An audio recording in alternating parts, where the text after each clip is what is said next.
Hi friends, బాగున్నారండి అందరూని. ఈరోజు క్లాస్లోని మనం సైజు ఏదైనప్పటికీ కూడా సైడ్ జాయింట్లు ఎలా చేయాలనేది చూద్దామండి. ఇదైతే కనుక 42 సైజ్. ఇది ఎలా మనం స్టిచ్చింగ్ చేయాలి, అలాగే ఇక్కడ చూడండి చాలామందికి ఏంటంటే మన ఇంటి దగ్గర స్టిచ్చింగ్ చేసుకునేటప్పుడు ఓవర్లాక్ మిషన్ అనేది ఉండదు. ఈ దారాలు అవి కొన్ని రా సిల్క్ లాంటివి అయితే కనుక ఇలా వస్తూ ఉంటాయి. వీటిని కూడా ఇన్విజిబుల్గా ఎలా స్టిచ్చింగ్ చేసుకోవాలనేది చూపిస్తానండి. అలాగే మనకి బ్లౌజ్ క్లాసెస్ అన్నవి లక్ష్మీ ఫ్యాషన్ వాళ్ళ ఛానల్లోని ఆన్లైన్ క్లాసెస్ అవుతున్నాయి. ప్రతి సైజు కూడా నేర్పిస్తానండి. మీ సైజులు మీరు నేర్చుకున్నదే కాకుండా గ్రూప్లో ఎంతమంది అయితే ఉంటారో అన్ని సైజులు కూడా ఎలా షోల్డర్ ఎంత పెట్టుకోవాలి, ఆర్మ్ డౌన్ ఎంత పెట్టుకోవాలి, ఈ ప్రాసెస్ ఏంటి, మెథడ్ ఏంటి, సొల్యూషన్ ఏంటి, ఇవన్నీ కూడా ఉంటాయి. ఆన్లైన్ క్లాసెస్ అన్నవి ఎంతమంది జాయిన్ అయితే అంతమంది కొలతలు కూడా మీరు తెలుసుకోవడానికి వీలుంటుంది. ఇంట్రెస్ట్ ఉన్న వాళ్ళు స్క్రీన్ మీద చూపిస్తున్న నెంబర్కి మెసేజ్ చేస్తే క్లాసెస్ ఎప్పటి నుంచి స్టార్ట్ అవుతున్నాయి, ఫీజు ఎంత అన్నది నేను వివరంగా చెప్తాను. అలాగే ప్రతి మోడల్ బ్లౌజ్లో ఉన్నాయండి. అలాగే డ్రెస్ క్లాసెస్ కూడా ఉన్నాయి. Kurti classes, pant classes, long frocks, model బ్లౌజులు అన్నీ ఉన్నాయి. మీరు పర్ఫెక్ట్గా టైలరింగ్ మొత్తం ఫ్యాషన్ డిజైనింగ్ అంతా నేర్చుకోవాలనుకుంటే కనుక మన ఛానల్లోని ఆన్లైన్ క్లాసెస్ జాయిన్ అవ్వచ్చు. సరేనండి. ఇప్పుడు సైడ్ జాయింట్లు చేసేటప్పుడు మనకి 3 కొలతలు చాలా ఇంపార్టెంట్. బ్లౌజ్కి మనం 2 ఇంచులు ఖర్చులు పెట్టినప్పటికీ 1.5 ఖర్చు పెట్టినా, ఎంత ఖర్చు పెట్టినా సరే నేనైతే ఎప్పుడు కూడా 2 ఇంచులే ఖర్చులు పెట్టమని చెప్తాను. ఎందుకంటే మనం ఎంత ఎక్కువ తక్కువ కటింగ్ చేసినా, ట్రిమ్మింగ్ చేసేసినా కనీసం 1.5 అన్న మిగులుతుంది. అదే 1.5 పెట్టి మీరు ఎక్కువ తక్కువలు వచ్చేస్తే కనుక మీకు క్లాత్ తగ్గిపోయి తర్వాత మీకు ఖర్చులు అనేవి ఉండవు. కాబట్టి ముందే 2 ఇంచుల ఖర్చులు అన్నవి పెట్టుకోవాలి. సరేనా.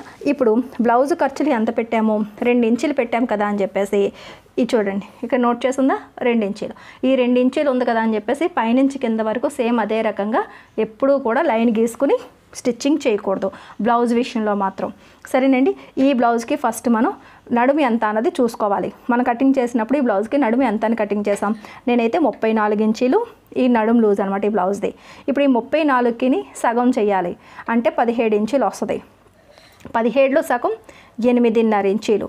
ఈ 17 బ్యాక్ సైడ్ పెట్టాలి, 8.5 ఏమో ఫ్రంట్ వైపు 2 పార్ట్స్ కాబట్టి 2 వైపులా పెడితే మనకి ఈ 17 వచ్చేస్తుంది. అంతే కదా. ఇప్పుడు చెస్ట్ దగ్గర మాత్రం 2 ఇంచుల ఖర్చులకి ఈ 2 ఇంచుల ఖర్చులది మార్కింగ్ పెడతాం. అలాగే హ్యాండ్ లూజు ఎంత ఇది కూడా చూసుకోవాలి. మీరు స్టిచ్చింగ్ కటింగ్ చేసినప్పుడు ఇలా పెట్టి మనం కటింగ్ చేస్తాం. సరేనా. ఈ హ్యాండ్ లూజ్ ఎంత అన్నది మీరు ఎంతకి ఫస్ట్ అంటే ఒరిజినల్ లెంత్ అనేది ఎంతకి మీరు మార్కింగ్ పెట్టారు, ఆ తర్వాత ఖర్చులు ఎంత పెట్టాం, 2 ఇంచుల ఖర్చులు. నేనైతే కనుక 6.5 ఇంచుల లూజ్కి నేను ఈ హ్యాండ్ లూజ్ అన్నది పెట్టాను. సరేనండి. 6.5. ఇప్పుడు ఈ 3 కొలతలు కూడా మళ్ళీ ఒకసారి చెక్ చేసుకోవాలి, మార్కింగ్లు పెట్టుకోవాలి. అంతే తప్ప 2 ఇంచుల ఖర్చులతోని వెళ్ళకూడదు. సరేనండి. 17 ఇంచులు కదా. ఇక్కడ ఏదో ఒక అంచు దగ్గర నుంచి నడుము దగ్గర 17 ఇంచులు ఎక్కడికి వస్తుందో ఇలాగ కొలుచుకోండి. ఈ రకంగా 17 ఇంచులు కొలుచుకుంటే నాకు ఇక్కడికి వచ్చింది. సరేనా. ఇప్పుడు ఇక్కడి నుంచి ఎంత మిగిలిందో చూసుకోండి. కరెక్ట్గా నాకు 4 ఇంచులు మిగిలింది. మీకు ఎంత అయితే మిగిలినవ్వండి, 3.5 మిగిలిందా, 2 మిగిలిందా, 4, 5, 6 ఎంత మిగిలితే దాన్ని సగం చేస్తారు. 4లో సగం ఎంత, 2 ఇంచులు కదా. ఈ చివరి నుంచి 2 ఇంచుల దగ్గరికి ఒక మార్కింగ్ పెడతారు. సరేనా. అలాగే ఇటువైపు కూడా 2 ఇంచుల నుంచి పెడతారు. అప్పుడు 4 ఇంచుల ఖర్చులు అన్నది అటు 2 వెళ్ళిపోగా కరెక్ట్గా సెంటర్లోని మనకి సమానంగా 17 ఇంచులు మిగులుతుంది. సరేనా. అంటే నడుములో సగభాగం అన్నది సెంటర్లో పర్ఫెక్ట్గా మిగులుతుంది. ఆ తర్వాత 8.5 ఇంచీలు అన్నది నడుములో 4వ వంతు అన్నది హుక్కుల దగ్గర నుంచి ఇక్కడి నుంచి ఇది ఇలా 8.5 ఇంచులకి ఇక్కడ మార్కింగ్ చేయండి. సరేనా. ఆ తర్వాత ఐ బెల్ట్ ఉందో చూసారా, ఇక్కడ ఐ బెల్ట్ దగ్గర కూడా 8.5 ఇంచులకి ఐ బెల్ట్తో పాటు కొలుచుకోవాలి. ఐ బెల్ట్ అన్నది ఎప్పుడు కూడా 30 ఇంచు వెడల్పు ఉండేటట్టుగా స్టిచ్చింగ్ చేయాలి. అలాగే ఐ బెల్ట్తో కలిపి కొలత తీసుకోవాలి, ఐ బెల్ట్తో కలిపి మార్కింగ్ కూడా చేయాలి 8.5 ఇంచులకి. సరేనా. నేను చెప్పినట్టుగా మార్కింగ్ చేసి స్టిచ్చింగ్ చేస్తే బ్లౌజ్ మీకు పర్ఫెక్ట్గా కుదురుతుంది. సరేనండి. ఇప్పుడు ఇక్కడి నుంచి ఇది ఇలాగా సమానంగా ఫోల్డింగ్ చేయండి. ఈ ఫోల్డింగు ఈ షోల్డర్ దగ్గరికి కరెక్ట్గా ఎలా ఉందో లేదో చూసుకోండి. చూసుకొని ఇక్కడ ఇలాగ తీసిన తర్వాత ఈ 2 అంచులు సమానంగా ఒకసారి ఇలా పట్టుకోండి.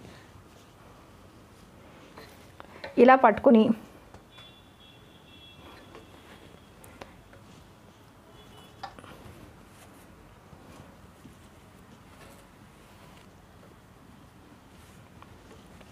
చూసారు కదా ఇలా ఇక్కడ నుంచి 6.5 ఇంచులకి ఇక్కడ నుంచి ఇలాగా 6.5 ఇంచులకి లూజు హ్యాండ్ లూజ్ 6.5 కదా 6.5కి ఒక మార్కింగ్ పెడతారు. ఇప్పుడు ఇక్కడ నుంచి తర్వాత ఇక్కడ చెస్ట్ దగ్గర అంచు ఉంది చూసారా, ఈ అంచు దగ్గర నుంచి లోపల వైపుకి నాకైతే మార్కింగ్ ఉంది, లేకపోయినా సరే ఇలా 2 ఇంచుల దగ్గరికి మన ఖర్చులు 2 ఇంచులు కాబట్టి కరెక్ట్గా 2 ఇంచులు మార్కింగ్ చేసుకుంటే మన చెస్ట్ లూజ్ అన్నది పర్ఫెక్ట్గా వస్తుంది. ఇప్పుడు హ్యాండ్ దగ్గర నుంచి ఇక్కడికి ఇలాగా కలిపేసుకోండి. బ్లౌజ్ కటింగ్ కూడా నేను చెప్పినట్టుగా ఎప్పుడు కూడా మన ఛానల్లో చాలా కటింగ్స్ ఉన్నాయండి. అలా చేస్తే కనుక మీకు ఇలా స్ట్రైట్ లైన్లే వస్తాయి. సరేనా? ఇప్పుడు చెస్ట్ మార్కింగ్ దగ్గర నుంచి ఇప్పుడు ఈ నడుము మార్కింగ్ ఉంది చూసారా, ఇక్కడికి ఇది ఇలాగా కలిపేసుకోండి. ఇది ఇప్పుడు మనకి ఇది ఫిట్టింగ్ లైన్. సరేనా? ఇప్పుడు ఒకవేళ ఎవరికైనా సరే ఇలా వచ్చి ఇలా వీ షేప్లో ఇక్కడ నుంచి ఇలా ఇక్కడ జాయింట్ అయ్యి మళ్ళీ ఇక్కడ నుంచి ఇలా వస్తుంది అనుకోండి, ఎప్పుడైతే ఇక్కడ వంకర వచ్చిందో దాన్ని మీరు ఇలాగ ఇక్కడ స్ట్రైట్ చేసుకోవచ్చు. సరేనా? మీకు ఏమి చెస్ట్ ఏమి టైట్ అయిపోదు, ఇలా స్ట్రైట్ అన్నది చేసుకోవచ్చు. సరేనండి? అంటే మీరు చెస్ట్ కొలత ఏదో కరెక్ట్గా తీయలేదని అర్థం అనమాట, లేదంటే హ్యాండ్ లోతన్నా మీరు ఏదో పొరపాటు చేశారని అర్థం. ఇప్పుడు ఈ మార్కింగ్లు ఈ అంచులు 2 సమానంగా పట్టుకొని ఈ మార్కింగ్ దగ్గర ఇలాగా ఒక పిన్ పెట్టండి. సరేనా? ఆ తర్వాత ఇక్కడ చంకకుట్లు 2 ఒకదాని మీదకి ఒకటి వచ్చేటట్టు చూసుకుని ఈ బాడీ అంచులు 2 సమానంగా ఉండేటట్టు చూసుకోండి. ఇలాగా చూసుకుని చంకకుట్లు 2 ఒకదాని మీదకి ఒకటి వచ్చేలేవో చూసుకుని ఇక్కడ కరెక్ట్గా ఒక పిన్ పెట్టండి. ఇలా కదలకుండా ఒక పిన్ పెట్టండి. ఆ తర్వాత ఫ్రంట్ పార్ట్లోని మనం నడుము కొలత తీసుకున్నాము, అలాగే ఇక్కడ కూడా తీసుకున్నాం కదా, ఈ 2 కొలతలు సమానంగా వచ్చేటట్టు ఇలా పట్టుకోండి. ఇలా పట్టుకొని ఇక్కడ కూడా కదలకుండా ఒక పిన్ పెట్టేయండి.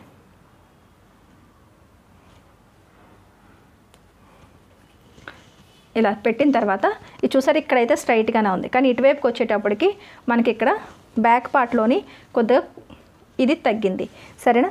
ఇప్పుడు ఏం చేస్తారంటే 2 అంచులు సమానంగా ఉండేటట్టుగా మనం ట్రిమ్ చేసుకోవాలి. ఇక్కడి నుంచి ఇలా తీసుకుని వెళ్ళి ట్రిమ్ చేసుకుంటూ వచ్చేయాలి.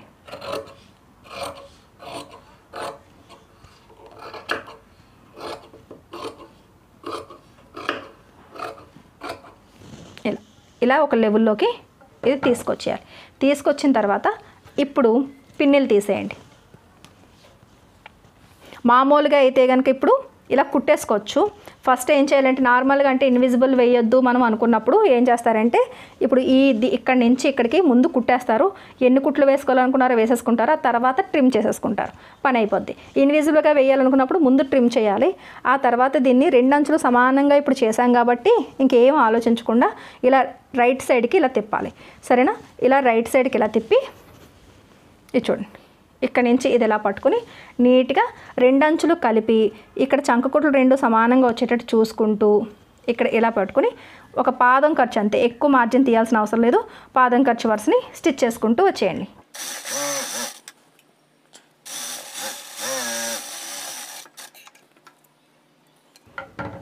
ఇప్పుడు వెనక వైపుకి ఇలా తిప్పేయండి. వెనక వైపుకి తిప్పిన తర్వాత ఇక్కడ కుట్లు దగ్గర ఇలా కొద్దిగా గోరుతో ఎలా అంటే మీకు ఫినిషింగ్ అన్నది అంటే ఫోల్డింగ్ పర్ఫెక్ట్గా అవుతుంది అనమాట. సరేనా? ఇప్పుడు ఇక్కడ నుంచి ఇది ఇలా ఈ చెస్ట్ దగ్గర నుంచి ఇది ఇలా సమానంగా ఉండేటట్టుగా వెనక్కి తిప్పేసుకుంటారు. అలాగే ఇటువైపు కూడా మీరు ఎప్పుడైతే 2 ఇంచీలు అవి ఖర్చులు పెడతారో అప్పుడే ఇలాంటి కుట్టినా మనం ఎన్ని చేసినా ఖర్చులకు పోగా మనకి ఖర్చు కూడా బాగా మిగులుతుంది అనమాట. సరేనా?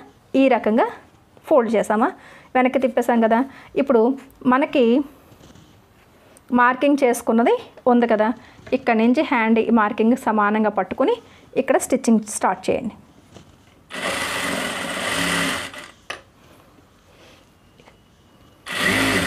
చంక భాగం దగ్గరికి వచ్చేటప్పటికి ఇలా వెనక నుంచి కింద నుంచి వేలు ఇలా పెట్టి ఈ కుట్టు కరెక్ట్గా కలిసిందా లేదా ఇలా చూసుకోండి. చూసుకుని ఇలా పట్టుకుని స్టిచ్ చేసుకుంటూ వచ్చేయండి. ఆ తర్వాత ఎంత ఫోల్డింగ్ చేసినా మళ్ళీ చెక్ చేసుకోవాలి, ఈ మార్కింగ్ ఒక దగ్గర ఉందా లేదా అన్నది. సరేనా? ఇలా పట్టుకుని ఇప్పుడు ఈ నడుం దగ్గర కుట్టు కూడా కుట్టేసుకోండి.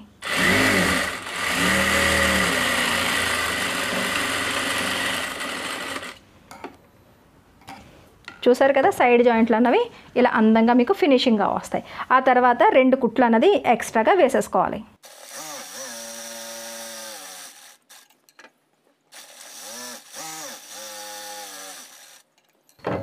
చూస్తారు కదా, ఇలా మనకి స్టిచ్చింగ్ చేసుకుంటే ఇలా రైట్ సైడ్ వైపుకి తిప్పేటప్పటికి ఫినిషింగ్కి మనకి సైజు పర్ఫెక్ట్గా ఫినిషింగ్ ఉంటుంది. అలాగే చూసారు కదా, 2